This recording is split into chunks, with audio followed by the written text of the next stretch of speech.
Bom, não sei se faz algum sentido separar diferentes formas de retorno, né? De retorno ou de repetição para o que nos interessa. Né? Porque aqui eu usaria um autor que eu gosto muito, um livro que eu gosto muito, chamado Vladimir Safatli. Escreveu um trabalho sensacional sobre o circuito dos afetos. Você mesmo diz, é bem estranho que alguém que tem escrito um livro sobre o circuito dos afetos, agora vem dizer o que eu vou dizer, etc.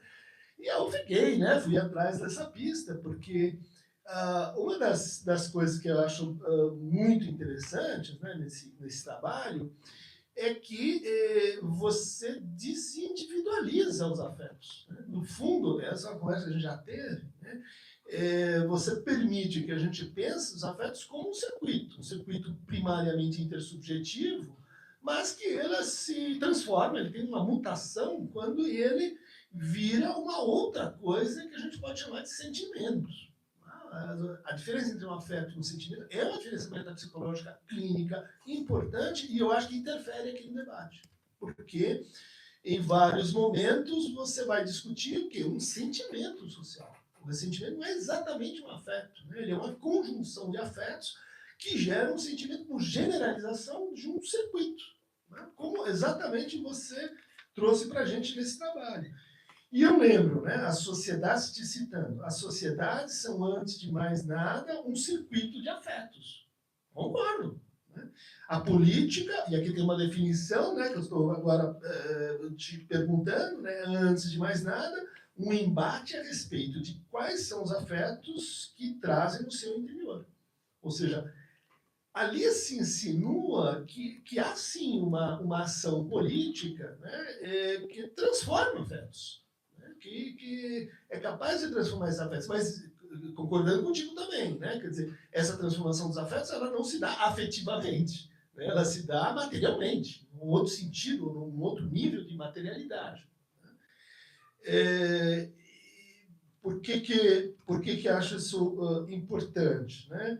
Porque, no fundo, a discussão do nós contra eles, que me parece central para essa análise, bom, tanto em termos sociais quanto em termos assim, psíquicos, ela está baseada num circuito que não é independente, vamos dizer assim.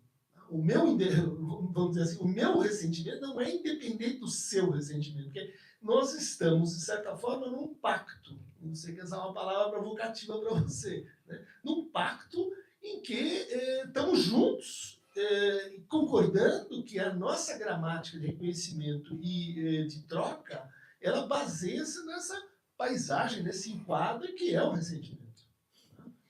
Então, a gente podia dizer assim, o problema é justamente que a gente tem uma espécie de indiferenciação entre esquerda e direita, conservadores e não conservadores e progressistas, que foi o que o seu texto marcou em última instância. Né? Quer dizer, quem são os ressentidos? São eles, somos nós, ou somos todos nós?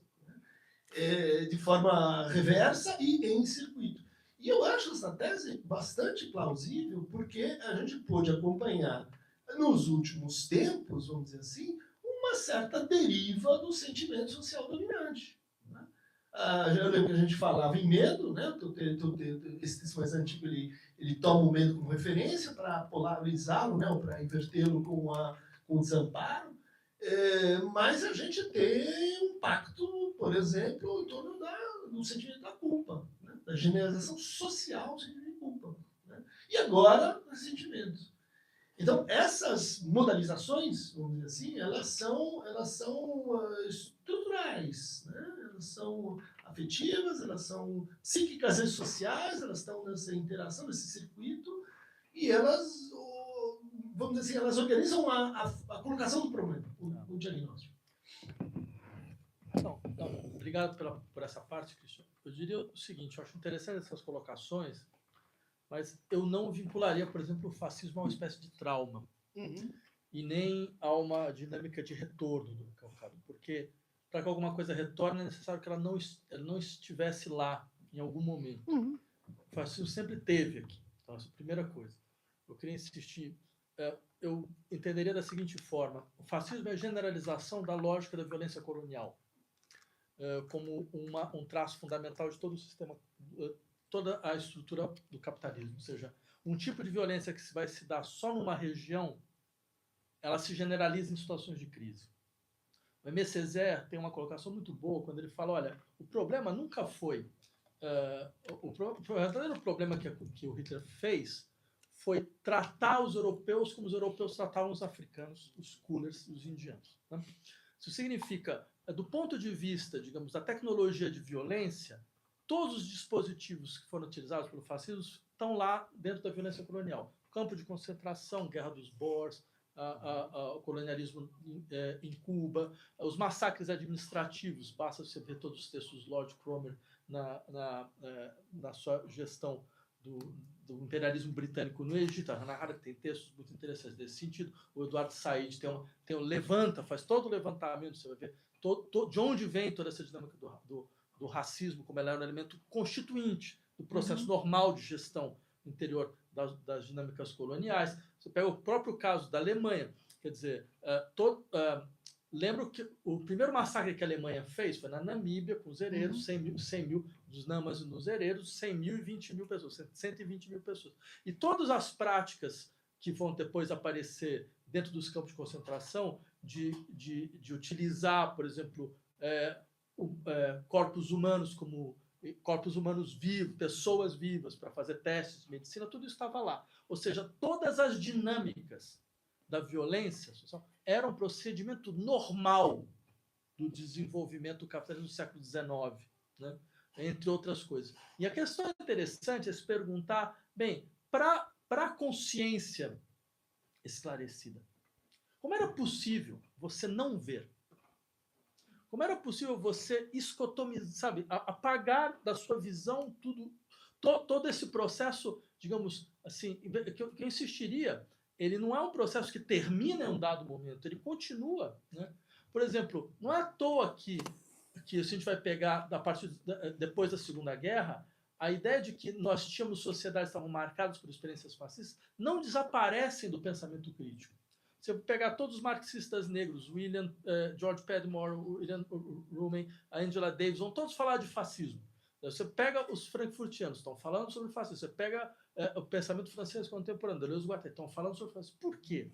Porque, veja, talvez a gente nunca tenha conhecido uma democracia liberal. Talvez esse seja um termo inadequado. Talvez o que a gente conheceu foi fascismos restritos e fascismos generalizados.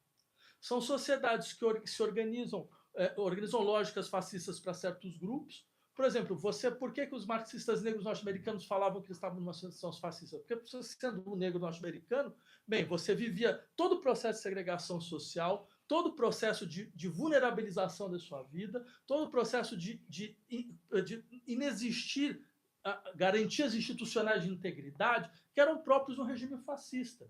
Certo? Que perdurou bem. A gente tinha impossibilidade de casamento internacional até 1966 nos Estados Unidos. Né? Dizer, essas sociedades que se colocaram como estados do bem-estar social, do welfare states, eram warfare states também. Eram estados de guerra contínua. A França era um país colonial até 1968, claramente colonial. Ou seja, isso significa todos os processos de extermínio, genocídio, apagamento, certo, que é próprio do fascismo, estavam sendo aplicados na Argélia até 1968. Né? E depois que ele acontece, essa dinâmica, ela continua no trato desses países com as suas massas de imigrantes. Então, ou seja, talvez seja interessante a gente abandonar a ideia de que a gente conheceu alguma coisa como democracia liberal, porque ela nunca existiu. Se ela existiu só como fascismo restrito, então não dá nem para falar em retorno do recalcado, né? Porque sempre teve lá. Dá para falar em generalização de processo. Ou seja, o momento no qual não é mais possível não ver. Ou seja, você tem uma estrutura de consciência dual, digamos assim. Sabe a ideia do Estado dual? O Estado nazista como Estado dual, você tem a Constituição de Weimar, você tem o artigo 48 que continua funcionando. Então também você tem as sociedades duais. Então, assim, elas funcionam em certos espaços geográficos como democracias mais ou menos formais, mas você sai daquele espaço, acabou. Mas tudo é o Estado.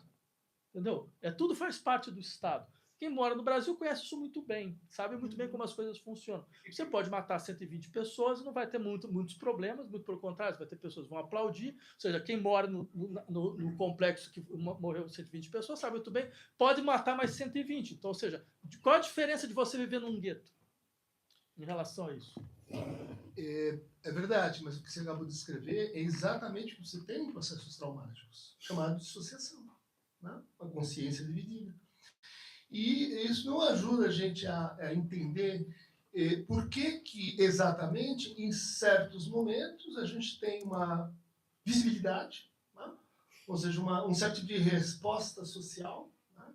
A, por exemplo, a necropolítica. Em outros momentos, isso parece, vamos dizer assim, voltar a um estado normal. Concordo contigo, esse estado normal, ele está repleto de fascismo, né? Ele está repleto de violência. A questão é como é que essa violência ela é, vamos dizer assim, subjetivada. Né? E o que determina em cada momento a economia libidinal e a economia das crises para que isso ganhe visibilidade ou desapareça, se silencie. Né? Por exemplo, eu estive em Windhoek, capital da Namíbia. Eu visitei um museu que foi doado pela Coreia do Norte para a Namíbia. E é um museu, vamos dizer assim, aquele realismo socialista, onde você não tem ali bem visibilizado o massacre que aconteceu. Né? Você pode dizer assim, o massacre pelo massacre, ele aconteceu até que ponto? Né? E ele está sendo reconhecido até que ponto? É isso que eu chamei de, enquanto a experiência não alcança um certo nível de simbolização social, vamos chamar assim, ela é mais difícil de ser tratada. É mais fácil que ela reapareça justamente como uma espécie de novidade. Nunca tivemos fascismo por aqui, que é parte do problema. Pois é, mas tem um dado ainda, além disso, que eu acho que você tem toda a razão, tem um dado interessante que é o seguinte. Eu diria bem, primeiro é necessário a gente tomar um pouco de distância das questões libidinais, nesse caso, e insistir. Em situações de crise estrutural, a visibilidade muda. Né? Em situações de crise estrutural, a circulação da violência muda. Então, se a gente está numa crise profunda, e são crises como essas nossas, são crises estáveis, são crises que se estabilizam como crise, então não é crise só como um momento que impede o governo, a crise se transforma em forma de governo. Então, o que acontece? Você vai precisar permitir, aí eu acho uma coisa de como os afetos sociais vão circular, uma dessensibilização geral da sociedade. Né? Porque ela vai ser a condição para que os graus cada vez maiores de violência sejam aceitos, sem que isso seja efetivamente um convite à reação. Né? Então, essa dinâmica de dessensibilização, ela vira um fato central. E ela faz com que, inclusive, a visibilidade da violência ela possa circular. Porque aí a questão toda não é o que eu vou ter que dissociar mais. Né? O que eu tenho que fazer com que a consciência, como se ela não tivesse visto. Não, é como eu tenho que, de uma certa maneira, desafectar representações. Né? Que também é uma outra forma de defesa, é verdade. Né? Você tira o afeto da representação. Como é que eu vou te tirar o afeto da representação? E aí vem toda uma questão interessante, porque você vai ter que generalizar uma lógica de que, bem, os níveis da violência social eles não serão superados mais. Né?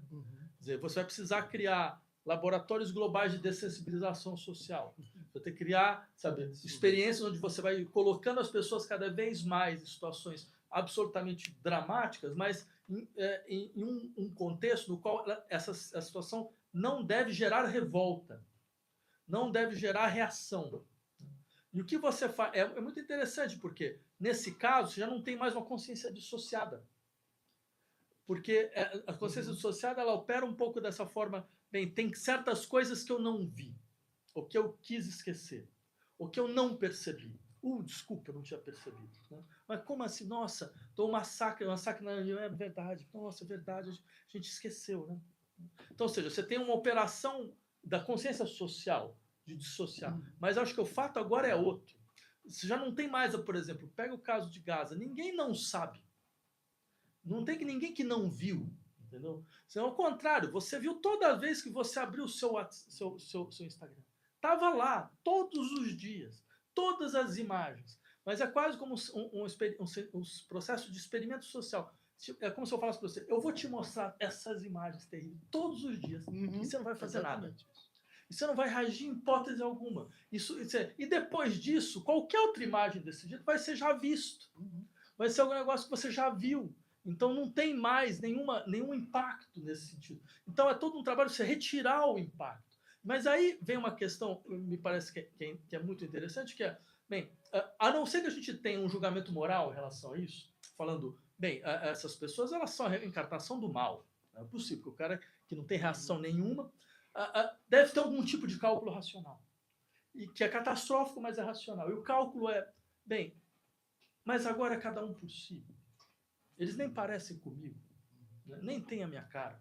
Né? É outra história, entendeu? Assim, agora, primeiro eu preciso me preservar, né? Porque não tem sociedade para todo mundo mesmo. Não vai ter sociedade para todo mundo. Então a questão é saber como é que a gente vai fazer a partilha. E, claro, dentro desse processo de partilha, eu prefiro ser preservado do que também ser predado, esquecido completamente. Então, acho que a questão, por isso que eu insistiria, a única forma de efetivamente combater essas dinâmicas de ressentimento é modificando o horizonte de expectativas de ações sociais, tendo em vista a retomada de algum processo real de transformação revolucionária. Né? Só que isso está fora da pauta. Isso está completamente fora da pauta. E por isso que eu fico com essa impressão de que esse uso extensivo da ideia de regressão, de ressentimento, é só uma maneira que os acadêmicos têm, que a gente tem, de compensar a nossa descrença e a nossa falta de disposição de engajamento em qualquer processo emancipatório de característica revolucionária global. Né? Fala, não, mas não tem o que fazer, porque tem um monte de ressentido, tem um bando de gente que a sociedade regrediu para tudo quanto é lado. Né? Então, assim, você percebe? Eu acho que tem uma coisa de deposição também da classe intelectual, quando esse tipo de diagnóstico começa a circular dessa maneira. Mas nesse ponto a gente concorda totalmente. Quer dizer, tem um circuito, né, fechado em torno do sentimento de ressentimento. Né? Quer dizer, é aquele afeto projetado, né, que eu não percebo em mim e eu suponho no outro. Isso são favas contadas. Né? Mas, uma pergunta, né? Eu acho que um dos problemas desse emprego da noção de regressão é que ela desconhece a metapsicologia da regressão. Né? O Freud falava em regressão formal, tópica e temporal. Né? Ou seja, essa que você está criticando contém dentro de si uma certa teoria da história. Né? Quer dizer, que você tem uma temporalidade contínua, retilínea, que vai avançando e, de repente, quando você encontra um problema lá atrás, você volta para a fase oral, para a organização anal. Ou seja, você tem uma regressão de uma temporalidade que não é dialética, né? que não compreende vários tempos acontecendo ao mesmo tempo. Né? Então, bom, isso acho que dá para entender um pouco a falsa solução necessária. Né? Quer dizer, vamos pensar a história como uma marcha, como o Médici derrubando a maior castanheira que havia em Altamira, e em nome do progresso. Né? Você interpreta isso dessa forma. Tem a regressão tópica, que você também discutiu quando falou em certos momentos, a gente tem uma espécie de inversão do funcionamento da consciência, né? E passa a funcionar a partir do inconsciente. Então, você não percebe, você não vê, você não reconhece, você tem esses processos que estão interferindo aí no reconhecimento e na dessensibilização. Né? Mas eu chamaria atenção para a regressão formal, porque eu acho que essa é que oferece, né, alguma potencialidade, vamos dizer, crítica. Né? Que toca nas formas expressivas, que toca no uso da linguagem, que tem que ver com como é que, né, aquele conflito ele é formalmente elaborado. Né? E isso me leva a consideração, né, de que, bom, a gente poderia levar em conta aí o que? Processos estéticos, né? A gente poderia levar em consideração aí a recente vitória do prefeito em Nova York, né? que, no fundo, teria tudo para usar uma certa retórica que a gente conhece, contra e a favor do ressentimento, e, não sei se você concorda, ele conseguir escapar a isso. Né? Claro que é um exemplo pontual, a gente está muito em cima, mas observando a campanha, né? Observando a maneira como ele foi se colocando, né? Tem aí alguns ingredientes contra esse processo, vamos dizer assim, de regressão formal, né? E de fechamento do circuito do ressentimento, que eu queria agora entrar um pouco mais a fundo, né? Na maneira como você fez a crítica do ressentimento. Né? Particularmente quando você vai para o Nietzsche, né? E, de novo, concordo contigo, é um diagnóstico geral. Né? É um convite a, como você falou, a autoinspecção. Né? Mas temos aí uma diferença importante quando você liga o ressentimento como espécie de patologia do social a um funcionamento social, que é o que eles chamam de moral do rebanho. Né? Quer dizer, o ressentimento, ele não é só um processo que dá, e eu concordo contigo, né? E constitutivo, né, da subjetividade. Porque, bom, o gosto do outro, aquilo que me falta, eu interpreto minha castração como um excedente no outro, a excepcionalidade, tem tudo isso. Mas não te parece que há, justamente nessa passagem do psíquico para o político, uma, vamos dizer assim, uma instrumentalização dos sentimentos morais, né? Ou seja, uma coisa é o ressentimento que a gente vive, vamos dizer, em pequenos grupos, né? No confronto, né? Entre o narcisismo e as pequenas diferenças. Vai estar aí. Somos todos invejosos, ressentidos e etc. Mas tem uma mutação quando isso, vamos dizer assim, ele se torna de fato, no sentido que você coloca em circuitos afetos, um funcionamento político. Ou seja, que reforça, que instrumentaliza, que pega, né, todos esses ingredientes da inveja, mas eu diria também assim, e a gente eu acho que fala pouco sobre isso, né, do medo, né, o medo dos estrangeiros e etc.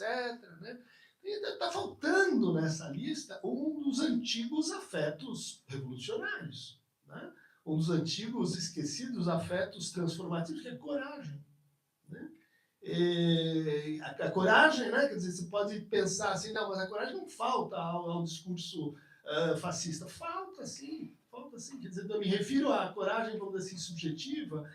E aí volto no texto da Maria Rita, quando ela diz assim, olha, o ressentido é, no fundo, alguém que perdeu o seu próprio tempo.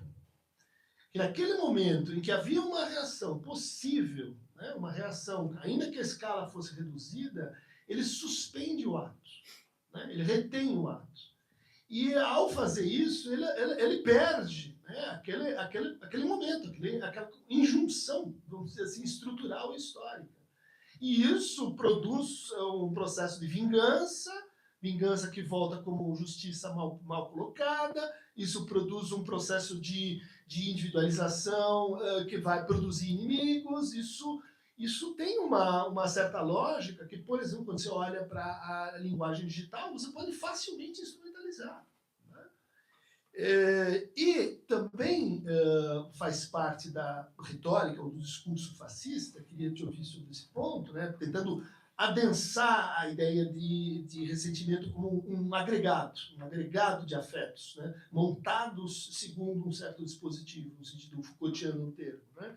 Em que você tem aí, então, o medo, você tem a covardia, você tem a inveja, mas a proteção, ela, que você enfatiza no caso lá do Rui, né, da pesquisa do Rui, a venda da proteção, ela é simétrica do medo, mas ela é simétrica também da falta de coragem, né, de enfrentar os verdadeiros vilões da história, vamos dizer assim. Né? Mas ela também envolve um sentimento de traição. Ou seja, o ressentido, ele acha que em algum momento na história aconteceu uma traição. Né? A traição dos intelectuais, a traição daqueles que me prometeram, a traição me falaram em empregos verdes e agora o que eu tenho é demissão em massa. Tem um processo de traição que remete de novo a essa ideia de que, olha, a passagem do afeto psíquico para o sentimento social e político, ele envolve pactos, alianças, montagens que são eminentemente políticas. Não política no afeto, mas naquilo que instrumentaliza esse afeto, enquanto moral do rebanho, por exemplo. Não, então, eu acho o seguinte, Christian, eu não nego que o ressentimento exista. Ele existe. Uhum. Né? E ele é bastante concreto, bastante real. Você levanta, inclusive, várias características possíveis dele. Né? A questão minha é outra. A questão é possível fazer uma crítica política do ressentimento ou não? Né? É possível fazer do ressentimento o eixo de um processo de intervenção política ou não? Aí eu acho difícil. Né? Você falou, o Nietzsche ele faz um pouco o uso do ressentimento em certas situações para descrever a constituição de estruturas sociais, quando ele fala da moral do rebanho. Né? Então, o Nietzsche fala da moral do rebanho para falar, inclusive, dos socialistas. Então, não vai servir muito. Vai servir, porque são os ressentidos não, também. mas é porque, um pouco para falar, mais uma vez, acho que a questão do ressentimento, por que ela é um elemento de autoinspecção? Porque toda essa dinâmica, por exemplo, que você descreveu, o ato diferido, o ato que deveria ter acontecido e não aconteceu, abre um espaço na memória, constitui a memória, certo? E faz com que eu vou, de uma certa maneira, projetar ações em lugares inadequados. Bem, não há nenhuma ação humana que, de uma maneira ou de outra, não passe por esse tipo de impasse temporal. Entendeu? Isso faz parte da estrutura a capacidade que os humanos têm de colocar exatamente esta questão, entendeu? De falar, mas será que, de uma certa maneira, eu não estou agora agindo porque tinha uma ação diferida que eu não consegui? Isso ou seja, por isso que eu falo, é um exercício, é um dispositivo de autoinspeção. A todo momento a gente está fazendo esse tipo de colocação. Agora, você pode falar, bem, tem pessoas que se vinculam ao seu ressentimento de forma tal que não tem nenhuma distância em relação a ele. Então, morre a possibilidade de crítica. É verdade, isso tem. E mais, tem situações sociais que são propícias à constituição do ressentimento. É absolutamente evidente tudo isso. Né? Tem situações sociais no qual o ressentimento ele se torna um sentimento generalizado. Isso é absolutamente real. A única questão não é possível intervir neste nível. Não dá para intervir nesse nível. Não tem nenhum, porque ele é um sentimento facilmente racionalizado. Né? Porque, por exemplo, só para pegar um exemplo seu, você fala, sempre tem uma questão de traição. Sim, mas sempre tem traição real. Você pode ter certeza, tiveram várias traições. Né? E assim, as piores. Ou seja, claro, tem aquela velha questão, sim, a traição pode ser real, mas a sua estrutura projetiva também não é nem um pouco real. Tudo bem, sempre tem a traição e tem as articulações estruturais, mas você mesmo trouxe o exemplo das castas, né, e das sociedades igualitárias, onde a interpretação disso, vamos dizer assim, não passa pelo ressentimento. Por uma razão, porque acho que aí tem uma questão interessante, por isso que eu recuperei essa temática do Scheller, porque essas sociedades são sociedades que, de uma certa maneira, aceitam sua desigualdade. Tem toda uma questão de saber se isso também não é uma projeção eurocêntrica, né, de pensar, bem, a sociedade indiana são todos uns estáticos, né, que ficam lá aceitando a sociedade. Tem toda uma questão interessante, mas só por argumento vamos admitir que pode ser possível certas sociedades que naturalizam sua desigualdade, que eu acho também completamente estranho. Né? Porque significa que são sociedades que não vão ter nenhuma condição de sair daquela posição. É um pouco isso que você está querendo dizer. Uma sociedade estática. Né? Não, frias, temporalidade longa. Sim, mas é fora da história. Né? Você não aceita, se você não questiona as suas posições, então não tem história. Bem, tem todo um problema eurocêntrico aí. Mas, de toda forma, só para admitir o argumento, quer dizer, se você aceitar a desigualdade, para o ressentimento. Okay. Se você produz a igualdade, não vou dizer que para o ressentimento, diminui, mas ele deixa de ser um problema tão grande assim. Né? Mas se você tem esse descompasso, sociedades que deveriam ser igualitárias, mas não realizam a igualdade, né? Então você tem um campo propício ao ressentimento. E a todos os seus deslocamentos, que são próprios, esses deslocamentos onde você então, vai começar a tentar acertar as contas com as pessoas que estão ao seu lado, ao invés de fazer os acertos de contas. Mas a questão que me parece interessante é, o problema o ressentimento se torna um problema político, porque ele se tornou um problema político, em situações nas quais as possibilidades de transformação real já não são mais encarnadas por nenhum ator crível. As possibilidades de transformação estrutural não é mais assumida por nenhum ator político crível. Então, ela vira uma assunção de grupos muito isolados, né? De grupos que não têm capacidade de intervenção social, ou pelo menos há um discurso social que tenta mobilizar as pessoas a esta crença. Né? Aí você vai ter o ressentimento. Então, ou seja, por isso que eu indico, não há resposta psicológica a isso. Não há ação psicológica a isso. Há uma resposta política. Você destrava uma situação. Destravando uma situação, então você consegue diminuir, digamos assim, o impacto do ressentimento na paralisia social, que é o que a gente vê hoje, um ressentimento enorme que produz uma paralisia social. Aí, a minha única questão era, por que então que esse discurso foi tão inflacionado agora? Por que ele foi tão utilizado? Porque o discurso da regressão foi tão utilizado? Eu acho que é porque tem um sintoma da classe universitária, um sintoma do mundo acadêmico. A gente efetivamente precisa de um tipo de discurso que consiga compensar a nossa descrença de que efetivamente seria possível uma encarnação, uma incorporação de atores de transformação social estrutural. Aqueles que, de uma certa maneira, reconhecem isso no sentido mais amplo do termo, tendem a não utilizar o ressentimento de maneira tão forte assim. Né? Eles percebem a presença, é claro que a presença está aí, né? Ninguém vai negar. Agora, por outro lado, sobre a questão da regressão, eu acho que é um conceito psicanalítico mal formado. Eu acho que ele é mal formado por uma série de razões. Uma delas, entre outras, se você admite uma multiplicidade de objetos pulsionais, objeto anal, objeto escópico, então, na verdade, de uma certa maneira, todos eles são regressivos. Porque todos eles, de uma certa maneira, precisam colocar em circulação dinâmicas que deviam ter sido deixadas para trás dentro do processo de maturação. Então, a própria ideia de maturação ela fica problemática. Então, assim, o conceito de regressão, para mim, é só é como a ideia do Wittgenstein, sabe, de uma escada que depois você sobe e você joga fora. Ele precisou ser utilizado porque o Freud queria inverter os processos. Né? Queria falar o que parece regressivo não é tão regressivo assim. E depois ele perde função.